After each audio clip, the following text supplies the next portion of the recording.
Hello, Systems Neuroscience students. I am Dr. Tom Fisher, and I will be your instructor this semester in this course. Now, I wanted to start the course off with just a very general overview of some of the important organizational aspects of the course. I'm not going to be able to talk about everything, and so I want to urge you, as all instructors do, to make sure to look at the syllabus.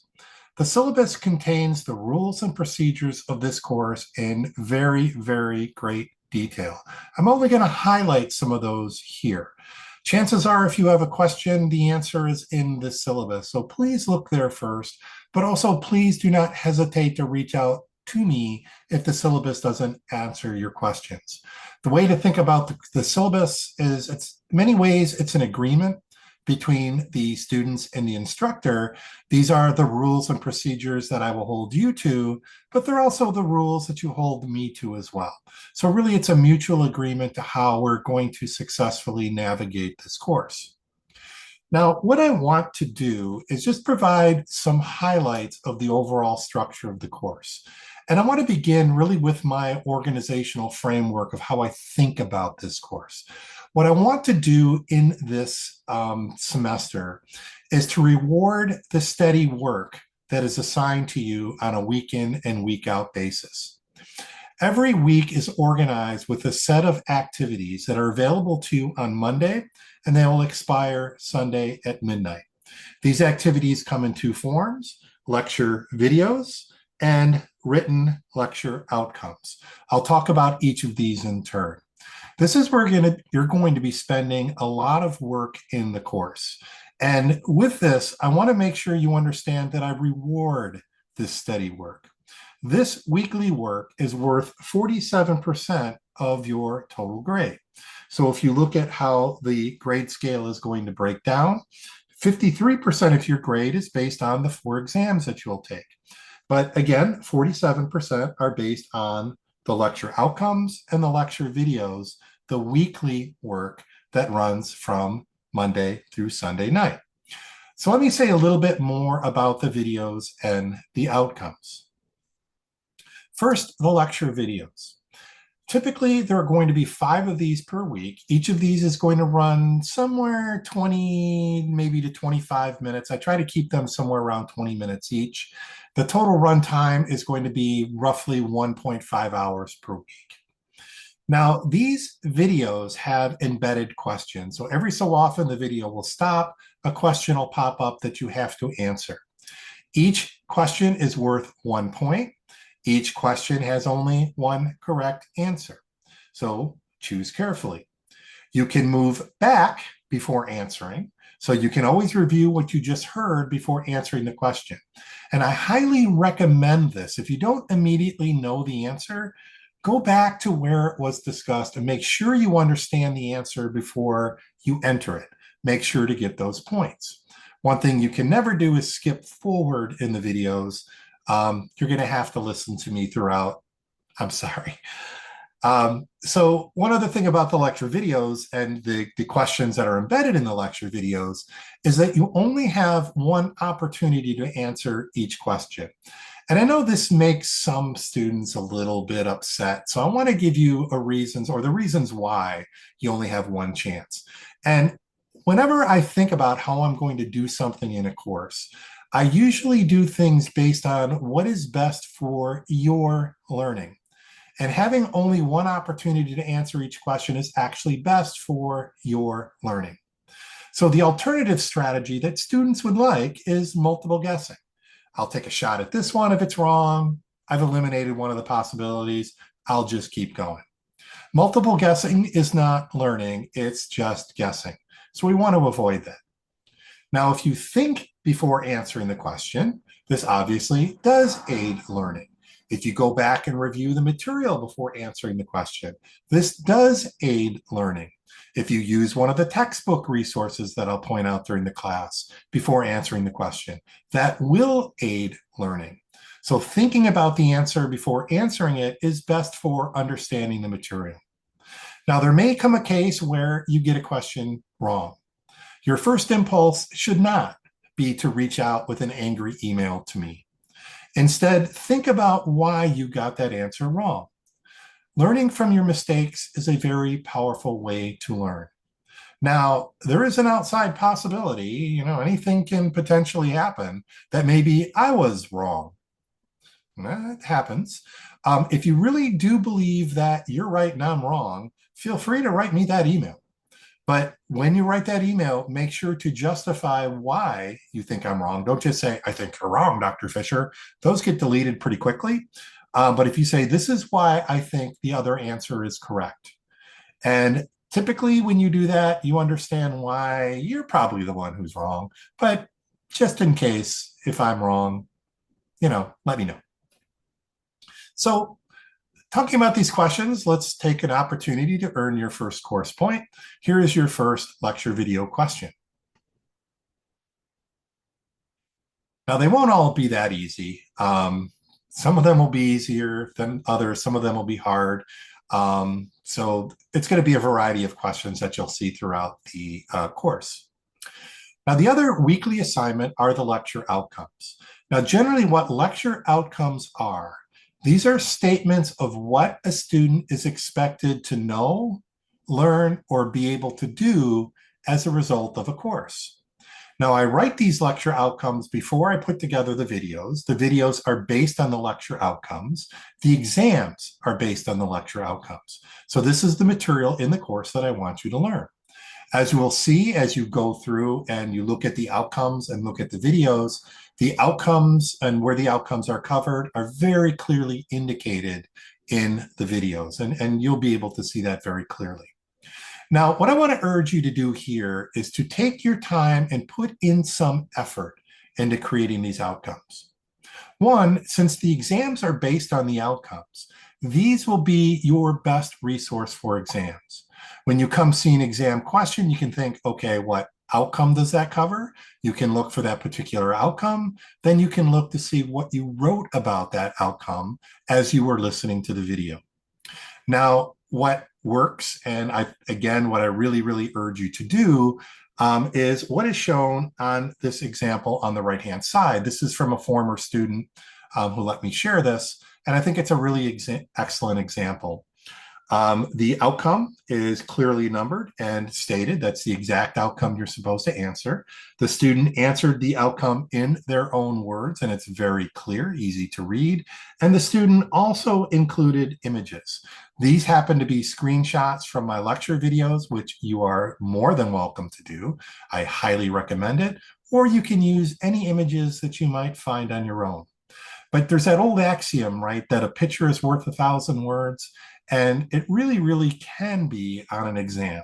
So for example, on an exam question, if I ask something about the organization of the pain pathway, what the student has here is the outline of the pain pathway that we'll discuss.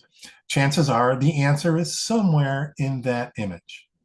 So write these clearly, include the outcome statements, and include figures.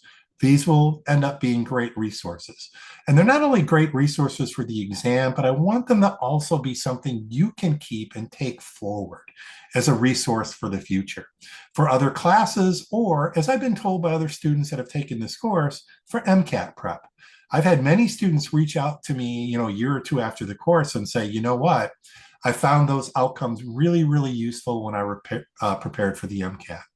So if you're moving forward in that direction, again, a good reason for taking your time, creating a nice set of outcomes, is that this is a great resource for you in the future as well. Now, this is my first opportunity in thinking about the outcomes to talk about academic integrity. Now, in the old days, the main thing we were concerned about was simple plagiarism. That is, using somebody else's words and passing them off on your own. So that can come from either using my words from the slides or the videos, so taking transcripts from the videos, or taking my words directly from the slides and putting them into your document. Now, they're my words, not your words, and that is plagiarism, and that is wrong. Always put things into your own words, and the words that you understand best are your own words. I will always do a plagiarism check on all outcome assignments. It checks both your classmates' work, So if you're working together, make sure you're putting things into different words. It's also going to check previous classes. And finally, it's going to check my slides, the text from my slides, as well as the video transcripts. So if you're just copying things from the slides or the transcripts, this will get picked up. Now, one thing that you'll see when you start looking at the matching scores when you submit these is typically the matching score is going to be pretty high. A typical matching score is in this class might be somewhere around 40 to 50%, which in some cases would make you a little bit nervous. But here, what I want you to think about is that there's a database that this is going to be checked against that includes hundreds and hundreds of assignments from previous classes. There's only so many ways you can say things. And so the matching score is going to just be high as a result of that. However, when the matching score starts getting a little bit higher, and for me, I'm not going to tell you what those numbers are, but it starts becoming obvious. That's when I begin to investigate further and begin to ask questions why the matching score is so high. I will not make an assessment based simply on a matching score. If the matching score is sufficiently high to be concerning, I will look into it further, and I may even reach out to you to ask why the score is so high. Clearest way to avoid it, just put things in your own words. These are the words you understand the best. It's best for you, and it avoids any academic integrity issue. Now, of course, we're in a modern world where academic integrity isn't just taking other people's work, but it's using tools such as your chatbots, your Groks, things like that, using AI. AI is something I cannot easily police. Now, there are some times where it's completely obvious that something was AI generated. I mean, completely obvious. And when that's the case, you and I will have a conversation and we'll talk about that. But there really is no other tool that I can use to determine that something was generated by AI. Now, the use of AI is actually plagiarism. You're handing in someone else's, that chatbot's work, and you're claiming it as your own, even though you're not the one who really did the work. Entering a prompt is not doing work. But again, it's hard to police. So we're very much here on the honors system. And most students, I believe, are honorable. Most students want to do their own work, put in their own effort, and be rewarded for their own effort. But there are those few that might cut corners. I created something called an academic integrity quiz just to make sure we're all on the same page, that we're on the honor system, and that I expect you to behave as you probably want. You have that expectation of yourself, that I expect you to behave as an honorable student. So you need to take this quiz if you haven't already. It's on Canvas. It's right there on the Canvas homepage is the link. There's a little preamble there that you can read, some of my thoughts about this. And this is a requirement. You have to complete this academic integrity quiz in order to receive points for exams. If you don't take it, you just won't get exam points. So let's talk a little bit about exams. Now, your exams will be taken on Canvas. These are based on Canvas quizzes, and there is a 1 hour limit. The 1 hour limit is strict. The 1 hour limit is there for a purpose. It's so that you cannot look up every answer. It is impossible to look up every answer if you don't prepare in advance. If your idea is that, I don't have to study, I can just look up every answer, you're not going to have enough time. So you still need to prepare, you still need to study, then you can use your lecture outcomes as an exam resource to either refresh your memory or to look up answers or help you look up an answer for something that might be a little bit harder for you. So use them as a fallback, not as a primary tool for taking the exam. Always prepare for your exams. Now, this is also another area where there can be academic integrity issues. I am keeping you on the honor system again here. There is no special software required, no cameras, nothing like that, that you need to take the exam. You're very much on your own honor. If you consult with other students using a chat group, and you never know if I'm in it, never know. This will result in an automatic failure in the class, or if you're found to have used AI, this will also result in a failure in the class. And by failure, I mean you get an F grade with no opportunity to drop. It will be a true F. You don't need to. If you prepare, if you have good outcomes, you will be successful in these exams. Do your own work, put in your own honest effort. You'll feel better about it, and you will learn a lot more. I want to end with just some advice on how to navigate the time in this course. Again, I reward that weekly effort that runs from Monday through Sunday night. What I want you to do is to spread out your work and budget your time across that work so you can get the work done comfortably, so that you're not pushing deadlines, so that you're not being stressed out, so that you're not cutting corners just to hand in an assignment on time. So set up a time budget. That time budget should assume, especially in the beginning, about 4 to 6 hours per week on the material. Until you get better at navigating the assignments, 4 to 6 hours per week sounds reasonable.